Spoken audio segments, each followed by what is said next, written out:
Hoy es domingo 10 de enero del año del Señor 2021.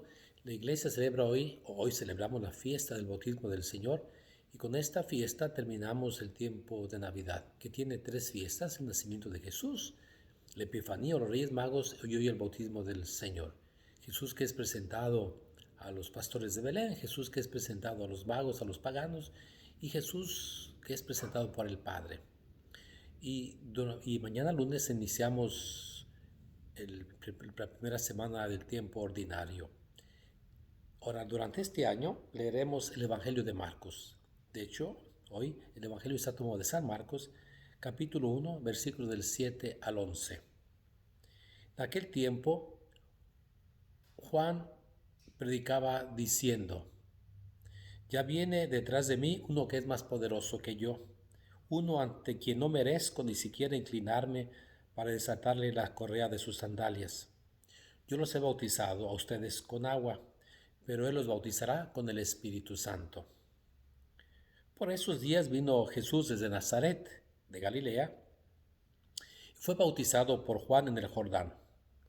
Al salir Jesús del agua, vio que los cielos se rasgaban y que el Espíritu, en figura de paloma, descendía sobre él. Se oyó entonces una voz del cielo que decía: Tú eres mi Hijo amado, yo tengo en ti mis complacencias. Palabra del Señor. El Evangelio de Marcos, el capítulo 1, versículo 1, pone el título de lo que va a ser y dice así: principio del Evangelio de Jesús, el Cristo, el Hijo de Dios.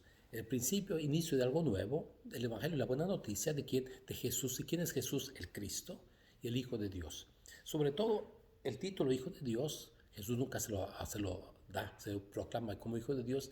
Es la comunidad cristiana que se lo da. Y nosotros desde el principio sabemos quién es Jesús. Es que Cristo es el Hijo de Dios. Y lo encontramos una segunda ocasión en el capítulo 7, en el capítulo 1, versículo 11. Escuchamos hoy: ese es mi Hijo el amado. Lo escucharemos también en la transfiguración del capítulo 9 de San Marcos. Y finalmente, cuando en el capítulo 15, cuando Jesús muere, el centurión dice: en verdad, ese era el Hijo de Dios. Y otra cosa interesante es que también los demonios saben quién es Jesús. Dicen: tú eres el Hijo de Dios, a final de cuentas. Y nosotros, como discípulos de Jesús, sabemos quién es Jesús.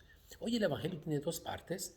La primera es Juan, que bautiza con agua, pero él sabe que él no es el importante. No obstante, que Juan fue el que bautizó a Jesús. Y Juan creó un movimiento, o se hizo un movimiento alrededor de él, un movimiento mesiánico. Y el ser bautizado por Juan significaba entrar en ese movimiento mesiánico en espera del Señor.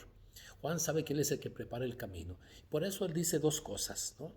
Viene uno más poderoso que yo, por lo tanto, yo no puedo, no soy digno ni siquiera de desatar la correa de sus sandalias. Es la humildad, la sencillez de Juan. Él era el famoso. Él podía haberse enorgullecido de decir: yo soy el Mesías. De hecho, en el capítulo 1 de San Juan le preguntan: ¿eres tú el Mesías? Dice: no, yo no. ¿Eres Elías? No, yo no. ¿Eres el profeta? Yo no. Entonces, ¿quién eres tú? Dinos. Y Juan es la voz que clama en el desierto. Es aquel que en su humildad no es digno de desatar la correa de las sandalias, ¿no? Al final de cuentas, sabe que hay uno más grande que él y él lo dice. ¿Cuál es el signo? Que los bautizará con el Espíritu Santo. Es el gesto ese de ser del Espíritu Santo, es el signo mesiánico, la presencia del Espíritu, ese Espíritu que anima todas las cosas, ese Espíritu del Señor que aleteaba la superficie de las aguas desde el inicio de la creación. Es ese Espíritu que se va a pasar sobre Jesús y le va a decir: este es, diríamos así en palabras pobres, este es mi gallo, este es el Señor, este es el Mesías.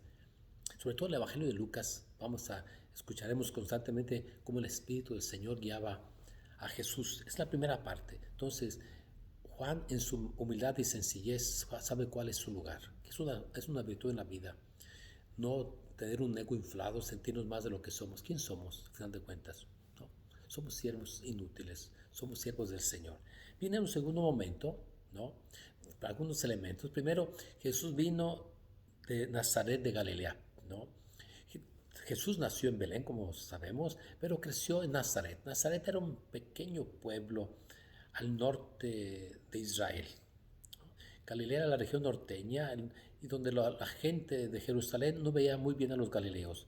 veía a los galileos como revolucionarios, como poco puros, no cumplidores de la ley, ¿no? Revoltosos, ¿no? Y luego Nazaret era un pueblito de 150 a 200 personas, entonces nada bueno puede salir de Galilea. Y luego Nazaret, al final de cuentas, ¿quién lo conocía? Era un rancho, ¿no? Pero con esto, es decir, ese mensaje de salvación llega a Galilea, y Galilea es la apertura a lo nuevo, la apertura hacia la evangelización. Y es muy importante la Galilea. El Evangelio termina con Galilea. Todo empezó en Galilea, y cuando Jesús resucita, dile a mis hermanos que vayan a Galilea. Galilea es el lugar del encuentro con el Señor. Todos tenemos que buscar esa Galilea en nuestras vidas, ese lugar donde el Señor nos encontró, donde el Señor nos llamó. Ahora, Jesús, la mayoría de su ministerio lo va a hacer en Cafarnaúm, que es una ciudad que estaría a unos 30, 40 millas al este de Nazaret. Nazaret está sobre un montículo, y Cafarnaúm está bajo el nivel del mar. Está junto al lago de Galilea, un pequeño lago, al final de cuentas, dice el mar de Galilea, pero es un pequeño lago.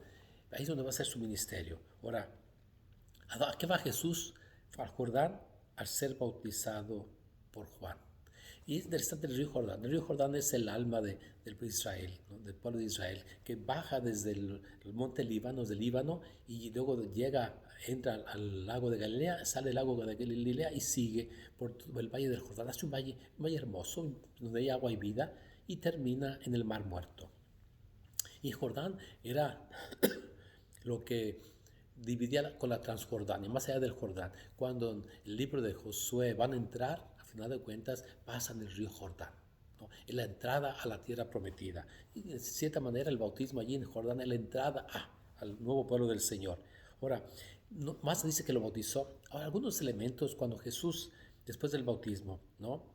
Primero todo, cuando Jesús sale, Él es el que vio los cielos que se rasgaban. Y es importante ese rasgarse. La idea era que con el pecado el cielo se había cerrado, no había comunicación entre el cielo y la tierra. De hecho, cuando la gente moría, no se iban al cielo, se iban a un lugar, se llamaba el Sheol, un lugar de muertos, sin comunicación con Dios. Ahora, con la venida de Jesús se rasga el cielo, es decir, se abre ahora sí la salvación. ¿Por qué se rasga? Porque aquel que es Dios ha entrado en nuestro mundo y ha rasgado. Y es diferente de abrir y cerrar. Ya no se puede, lo que se rasgó no se puede volver a enmendar, a recoser. En el capítulo 14, 15, cuando Jesús muere, dice, se rasga el velo del templo. Es decir, la novedad llega. Ya no, el cielo se abre para nosotros. Y, segunda cosa, el Espíritu desciende sobre Jesús, ¿no? En forma de paloma. Ese Espíritu que es el símbolo del Mesías, ¿no? El Señor, lo dice el profeta Joel, ¿no? Ese Espíritu que aletaba sobre la superficie de las aguas, la paloma que manda Noé, ¿no? Después del diluvio, esa es visible, ¿no? Y va a decir y va a acompañar a Jesús, lo consagra como el Mesías, lo lleva por delante, ¿no? Y última cosa, se oye una voz, ¿no? También va junto con la idea de rasgarse, si parecía que Dios había cesado de hablar. Los judíos esperaban que el Señor hablara, y ya cerrado el cielo y esa voz se oye, Dios nos ha hablado. Como dice la carta a los Hebreos, Dios nos ha hablado de muchas maneras, pero últimamente por medio de su Hijo. Es Dios que nos habla, que se pone en comunicación con nosotros. Dios no es un Dios mudo, es un Dios que habla. El chiste es que nosotros lo escuchemos, eso es lo importante. Y por eso al iniciar este año necesitamos escuchar. ¿Qué vamos a escuchar? ¿No? Lo que dice el Padre, la presentación maravillosa. Ese es mi Hijo amado. No es que Dios haya adoptado a su Hijo, ese es su Hijo, como el que rezamos en el credo, la misma naturaleza del Padre, Dios de Dios, luz de luz, Dios verdadero de Dios verdadero, consubstancial. No, ese es el Hijo amado, esa ternura, ese Dios que ama a su Hijo eternamente. Y nosotros tenemos que darnos cuenta que también somos amados en ese Hijo amado. Dios nos ama con tu amor, con tanta ternura, con tanta misericordia, porque nos mandó a su Hijo a salvarnos. Póngase a pensar más en eso. Escuchar al Padre que dice, ese es mi Hijo el amado. Yo tengo en Él mis complacencias. Es el Padre que se complace al ver que su Hijo está cumpliendo su voluntad. Jesús dice, yo no he venido a hacer mi voluntad, sino la voluntad de mi Padre. Esa es nuestra vida. Entonces, ¿qué tenemos que hacer? Primero, recuérdate, nuestro bautismo. Aquí viene nuestro bautismo. No es el bautismo de que nos dio Juan, es el bautismo hecho en el nombre de Jesús, por la autoridad de Jesús. Es bautismo en el nombre de la Santísima Trinidad. Lo dice el capítulo 28 de San Mateo. Bautiza en el nombre del Padre, del Hijo y del Espíritu Santo. Y hay que bautizar a toda criatura, niños grandes, bautizar. Verdaderamente es nuestro grande don, grande vocación. Si supiéramos la vocación a la santidad que nos trae el bautismo. Por el bautismo hemos muerto al pecado, somos hijos de Dios, hermanos de Cristo, templos del Espíritu Santo, venimos de la iglesia, nos abre la posibilidad de recibir la Eucaristía, de comulgar. ¿Qué más queremos? Y nos lleva a vivir una vida santa. Hemos sido liberados del pecado para vivir en la libertad de los hijos de Dios. Qué maravilla y qué don hemos recibido con el bautismo. Cristiano, sé verdadero, sé auténtico, vive el bautismo.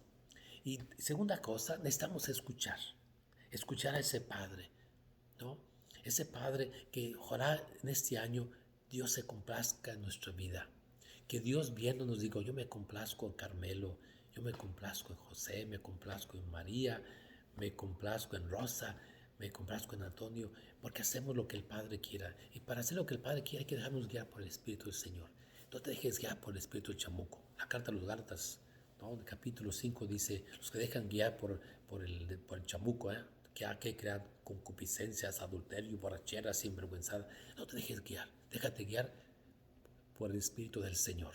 Hagamos. Sí, te invito que esta semana leas el Evangelio de Marcos. Échate tiempo, date tiempo para leerlo. Que nos va a acompañar todo este año. Hoy obliga la misa, acuérdate que ir a misa. Entonces tenemos misa en español a las 8:30, a la 1, a las 4 y a las 6. Y en inglés a las 7 y a las 11. Llévate tu mascarilla, acuérdate, tu mascarilla y tu desinfectante. Siempre, no hay ningún problema, llévatelo, ¿no? No hay excusa de decir es que nos van a desinfectar, no. Simplemente bien, ¿no? Tus guantes y tu desinfectante y no hay ningún problema, ¿no? Acuérdate, desinfectamos la iglesia después de cada misa. Vive la presencia del Señor. Comparte este video con todos y vive como santo. Terminamos con la comunión espiritual. Yo creo, Jesús mío, que estás real y verdaderamente presente en el Santísimo Sacramento del altar. Te adoro, te amo con todo mi corazón. Deseo recibirte dentro de mi alma, mas ya que no lo puedo hacer sacramentalmente en ese momento, venid por lo menos espiritualmente a mi corazón. Como si ya te hubiese recibido, me abrazo y me hundo todo a ti. Señor, no permitas que jamás me separe de ti. Que tengas un domingo lleno de la gracia del Señor. Recuérdate, fuiste bautizado para participar en la Santa Misa. No hay excusa. Adiós.